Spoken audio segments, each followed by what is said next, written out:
सुप्रभात बच्चों, आज हम व्याकरण पुस्तक से अगला विषय शुरू करने जा रहे हैं जो कि पदबंध है। ठीक है, पहली बात तो आपको ये पता होना चाहिए कि पद किसे कहते हैं। ठीक है, जब एक सिंगल शब्द, ठीक है, एक अकेला शब्द वाक्य से बाहर है, ठीक है, अगर कोई शब्द वाक्य से बाहर है तो वो शब्द है। ठीक है, स्वतंत्र है, वह शब्द है। परंतु जब एक शब्द को हम वाक्य में प्रयोग कर देते हैं तो वो पद का रूप धारण कर लेता है। ठीक है, जब एक शब्द को वाक्य में प्रयोग किया जाता है तो वो पद का रूप धारण कर लेता है। जैसे कि मान लीजिए मैंने कहा आपको राम बाज़ार जा रहा है। ठीक है, तो राम एक अलग शब्द है, बाज़ार एक अलग शब्द है और जाना एक अलग शब्द है।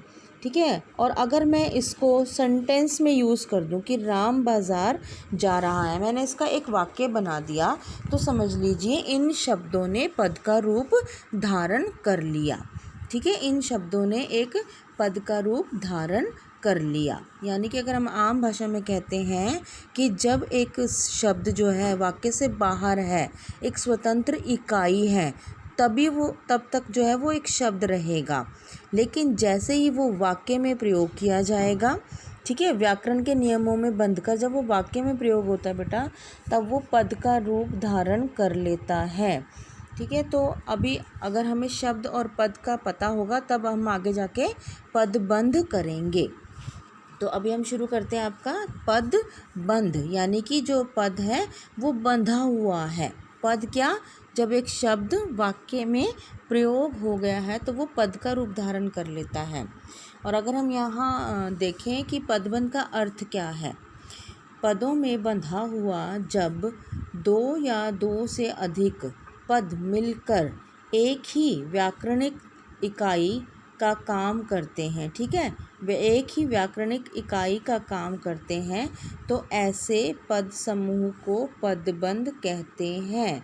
ठीक है, ऐसे पद समूह को पदबंध कहते हैं। और इसके अंदर क्या होता है कि संज्ञा पद भी हो जाते हैं, कई बार सर्वनाम पद आ जाता है, कई बार क्रिया पद आ जाता है, कई बार क्रिया विशेषण पद आता है, अव्यय आ जाता है। तो एक सेंटेंस है, मान लीजिए कि राम बाज़ार जा रहा है। राम क्या है? वो भी हमारा संज्ञा है, और बाज़ार क्या है? स्थान का नाम है, तो वो भी संज्ञा है हमारा। तो ऐसे ही हर एक सेंटेंस में जब शब्दों को व्यवस्थित ढंग से लगाया जाता है तो वो एक प्रॉपर वाक्य बन जाता है, एक प्रॉपर सेंटेंस बनता है। ठीक है, और वो व्याकरण के नियमों में बंध जाता है कि संज्ञा का भी काम हो रहा है उसमें, कई बार सर्वनाम का काम हो रहा होता है, कई बार क्रिया का काम हो रहा होता है, मतलब वो अलग अलग सिचुएशन पर डिपेंड करता है। तो ऐसा जब एक शब्दों का समूह है वाक्य में आ जाए, मतलब उसको हम जोड़ देते हैं, बांध देते हैं, व्याकरणिक दृष्टि से वो बंध जाता है तो वो पदबंध कहलाता है। ठीक है, तो अभी हम देखेंगे कि जैसे एग्जाम्पल में दिया हुआ है, रात में पहरा देने वाला चौकीदार आज नहीं आया। अब देखिए इसमें अंडरलाइन किया गया है, रात में पहरा देने वाला चौकीदार, यानी कि जो कर्ता कौन है इसमें? चौकीदार। ठीक है, अब इसमें पदबंध में एक विशेषता ये भी रहेगी कि हमेशा कर्ता का विस्तार किया होगा, यानी कर्ता के बारे में विस्तार से बताया जाता है। ठीक है, ऐसे ही अगर हम संज्ञा पदबंध देखते हैं तो संज्ञा पदबंध में यही होगा कि उसके बारे में विस्तार से होगा। ठीक है, संज्ञा के बारे में विस्तार से होगा। ऐसी सर्वनाम में होगा, सर्वनाम पदबंध अगर हम छांटेंगे तो सर्वनाम के बारे में विस्तार से होगा।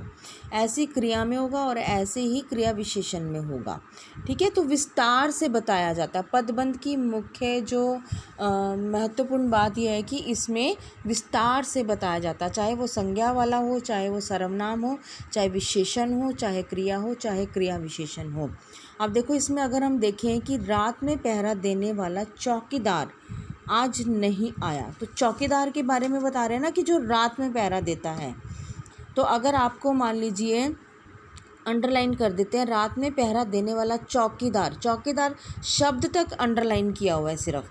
ठीक है, तो आपने इसको देखना है कि ये रात में पहरा देने वाला चौकीदार, और ये सब अब हमने एक सेंटेंस में डाल दिए सारे वर्ड्स, ठीक है, उसको व्याकरण के नियमों में बांधकर हमने उसको एक सेंटेंस में डाला है, तो समझ लीजिए ये आपका पदबंध बन गया है, ठीक है। और अंडरलाइन कर दिया, मान लीजिए चौकीदार के बारे में बता रहे हैं, चौकीदार की विशेषता बता दी हमने यहाँ पर, ठीक है, और चौकीदार तक अंडरलाइन किया है, तो हमने चौकीदार हमेशा जितने भी सेंटेंस को अंडरलाइन करते हैं तो उसके आखिरी पद पर आखिरी जो शब्द है उसको ध्यान से देखना है कि वो संज्ञा है, ठीक है, या वो सर्वनाम है, या वह विशेषण है, या वो क्रिया है, ठीक है। तो अगर मान लो चौकीदार कौन है, एक व्यक्ति है, ठीक है, व्यक्ति है एक, तो वो क्या हो गया, संज्ञा हो गया, तो संज्ञा के बारे में विस्तार से बताया है। या सिर्फ अगर ये होता कि रात में पहरे देने वाला, वाला तक अगर अंडरलाइन किया होता बेटा तो समझ लीजिए वो विशेषण होता, लेकिन यहाँ चौकीदार को भी हमने अंडरलाइन कर दिया तो ये संज्ञा में आएगा। ऐसे अगला सेंटेंस देखो, सदा सत्य का साथ देने वाले तुम। अब तुम तक अंडरलाइन किया हुआ है, ध्यान से देखते रहना कि तुम तक अंडरलाइन किया हुआ है यहाँ पर, तो क्या है ये, सर्वनाम, ठीक है, सर्वनाम पदबंध होगा। ऐसे ही अब आगे जो इम्पोर्टेंट बात है उसको ध्यान से सुनो। एक से अधिक पद हो और वह पद समूह एक ही भाषिक इकाई का कार्य करता है, फिर पदबंधों की पहचान के लिए रेखांकित पदबंध के अंतिम पद को देखकर उसकी पहचान करें। जैसे मैंने बोला कि जितना भी सेंटेंस अंडरलाइन हुआ होगा तो जो लास्ट वर्ड होगा, लास्ट पद होगा जो बेटा, उसको देखना है और उससे हमको पहचान करनी ये कौन सा पदबंध है, ठीक है। फिर आपके आ जाते हैं पदबंध के भेद, ठीक है। तो पदबंध के भेद में जैसा कि मैंने बोला ये संज्ञा पदबंध भी हो सकता है, सर्वनाम भी हो सकता है, विशेषण भी हो सकता है, क्रिया पदबंध भी हो सकता है और क्रिया विशेषण पदबंध भी हो सकता है, ठीक है। 5 तरह के इसके भेद हम करेंगे यहाँ पर, और आपको ये सेंटेंस दिया होगा तो आपको पहचानना आएगा कि कौन सा पदबंध है, पदबंध का कौन सा भेद है। अब देखिए सबसे पहले हम जैसे लेते हैं कि संज्ञा पदबंध। जो पदबंध पदों का समूह यानी कि वाक्यों में संज्ञा का कार्य करे वह संज्ञा पदबंध कहलाता है। अब जैसे देखो, सुरेश के भाई का मित्र परीक्षा में प्रथम आया। अब हमने सुरेश के भाई का मित्र, हमने मित्र तक अंडरलाइन कर दिया ना उसको, तो अब ये इसका मतलब मित्र क्या है, हमारा एक रिलेशन हो गया, ठीक है। तो उसके बारे में हमें बताया गया है, तो हम इसको संज्ञा पदबंध कहेंगे कि संज्ञा की विशेषता बताई जा रही है। यहाँ पर सिर्फ संज्ञा के बारे में विस्तार से बताया जा रहा है। मेरे घर के सामने वाला पेड़, ठीक है, सूख गया, तो पेड़ क्या है हमारा, थिंग है एक, तो थिंग के बारे में बता दिया विस्तार से। रात दिन परिश्रम करने वाले छात्र तक अंडरलाइन किया हुआ है, ठीक है। तो छात्र के बारे में विस्तार से बताया कि वो रात दिन परिश्रम करता है, ठीक है। हमेशा खुश रहने वाला रवि, अब रवि तक अंडरलाइन किया हुआ है, तो इसका मतलब वही संज्ञा का विस्तार हो रहा है। ये बात ध्यान में रखना, जब भी आप अंडरलाइन किए हुए लास्ट वर्ड को देखेंगे और उसके बाद आप पदबंध का भेद मतलब पहचानेंगे कि कौन सा है, ठीक है। तो यहाँ ये संज्ञा शब्द तक अंडरलाइन किए हुए हैं जितने भी सेंटेंस इसमें हैं, तो समझ लीजिए वो संज्ञा का विस्तार बता रहे हैं, तो वो संज्ञा पदबंध कहलाते हैं। फिर आपका आता है बेटा सर्वनाम पदबंध, ठीक है। सर्वनाम तो अब हमें सर्वनाम शब्द तो हमें पता ही है ना, तुम, वह, कोई, ठीक है, कौन, ये सब हमारे सर्वनाम शब्द पदबंध हैं, पद हैं सॉरी। तो हम इसको अब देखो कैसे करते हैं कि जो पदबंध वाक्यों में सर्वनाम का कार्य करे वह सर्वनाम पदबंध कहलाता है। जैसे रोज शेर की तरह दहाड़ने वाले तुम, अब तुम तक अंडरलाइन कर दिया है, यानी कि सर्वनाम पदबंध है, कि सर्वनाम की विषय यहाँ पर विस्तार से बता दिया कि तुम शेर की तरह दहाड़ने वाले हो। यहाँ पर सर्वनाम का विस्तार ध्यान में रखना, जब भी संज्ञा, सर्वनाम, विशेषण, क्रिया विशेषण होगा तो ये शब्द हमने आखिर का शब्द देखना जो अंडरलाइन किया हुआ है, आखिर का शब्द देखेंगे और हम पहचानेंगे कि कौन सा पदबंध है। अब मान लो तुम है तो तुम का विस्तार बताया है, उसको खुल के बताया कि कौन, शेर की तरह दहाड़ने वाले तुम, ठीक है, कक्षा में सबसे पीछे बैठने वाला वह है। अब वह के बारे में विस्तार से बता दिया तो, और वह तक अंडरलाइन किया है तो सर्वनाम पदबंध है। ठीक है, ठीक उसी प्रकार विदेश से आए अतिथियों में से कुछ, अब देखो कुछ भी हमारा सर्वनाम शब्द है, तो कुछ तक अंडरलाइन किया तो समझ लीजिए सर्वनाम पदबंध है। विपत्तियों से जूझने वाला मैं, अब मैं तक अंडरलाइन कर दिया है तो क्या होगा ये, यानी कि हमारा ये भी सर्वनाम पदबंध होगा। ठीक है, आपने अंडरलाइन किया हुआ आखिरी शब्द देखना है कि वो संज्ञा है या वो सर्वनाम है या वो विशेषण है।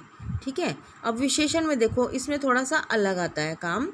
इसमें क्या होगा विशेषण में बेटा, जब कोई शब्द समूह किसी संज्ञा या सर्वनाम की विशेषता का बोध कराए, पता बताए, वह विशेषण पदबंध कहलाता है।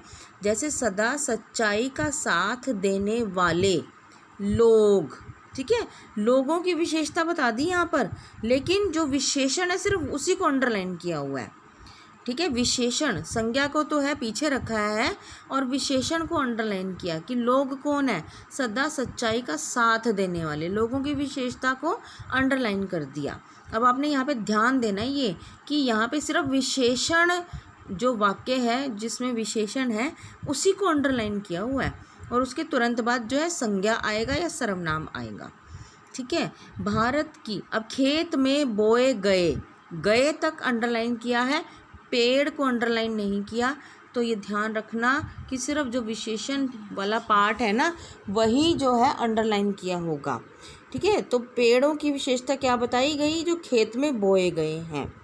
अब अगला देखो, भारत की संस्कृति अत्यंत गौरवशाली, समृद्ध और महान है।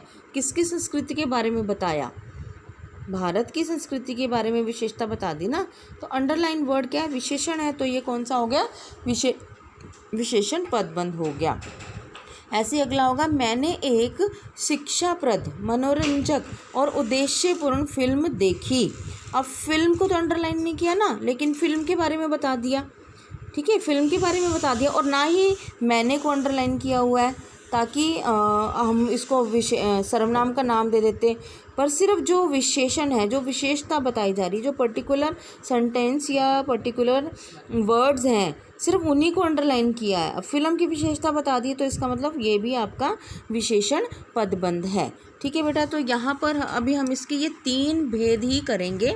ठीक है, संज्ञा पदबंध किया हमने, सर्वनाम पदबंध किया और विशेषण पदबंध किया। संज्ञा में ध्यान रखेंगे कि संज्ञा शब्द तक अंडरलाइन किया होगा और अंडरलाइन करे हुए लास्ट वाले शब्द को, आखिर वाले शब्द को हम देखकर पहचानेंगे।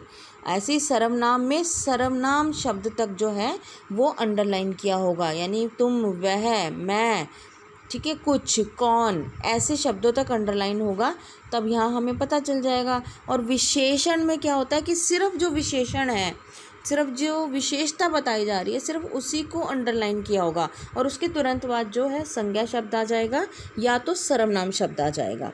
ठीक है, और ये जैसे अभी हमने लास्ट वाले में देखा है ना कि मैंने एक शिक्षाप्रद, तो मैंने पहले आ गया यहाँ पर और सिर्फ एक विशेषण को ही अंडरलाइन किया और उसके तुरंत बाद जो है संज्ञा हो गई हमारी फिल्म, तो फिल्म की विशेषता बताई गई।